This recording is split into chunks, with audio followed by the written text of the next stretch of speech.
नमस्कार दोस्तों।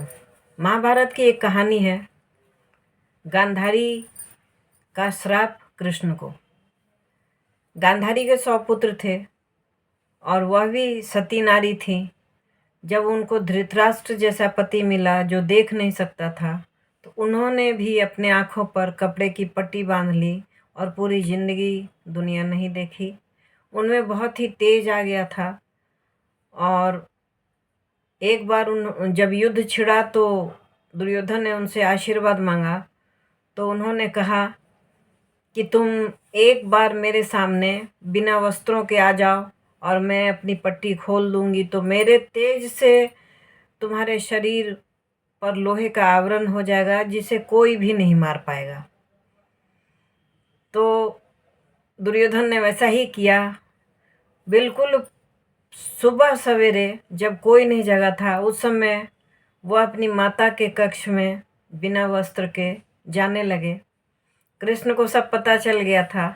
वह एक दरबारी के वेश में आ गए और अपने कंधे पर एक गमछी टांग रखा था।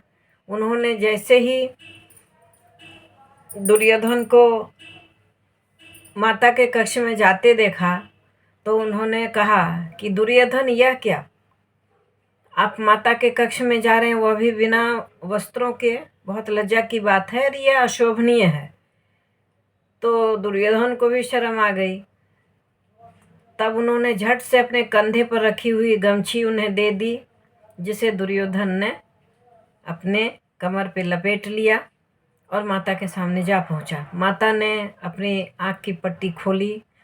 जैसे ही दुर्योधन को उन्होंने गमछी में लिपटे हुए देखा, तुरंत ही कहा कि यह तुमने क्या किया?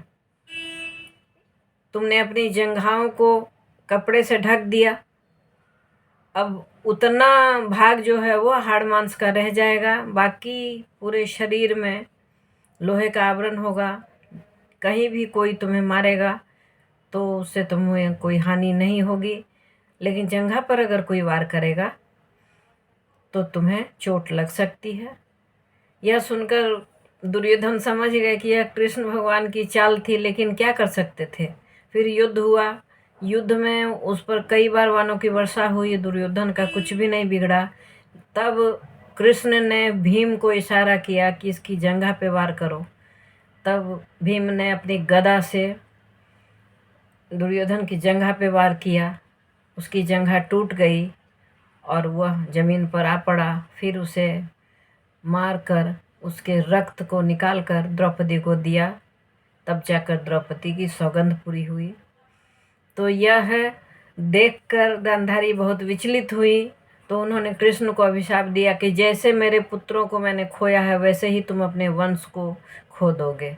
और बाद में यदुवंश का आपस में ही लड़ झगड़ कर अंत हुआ। यह भी लिखा हुआ है। कैसी लगी यह कहानी? अच्छी लगी तो लाइक ज़रूर करें। Thanks for watching.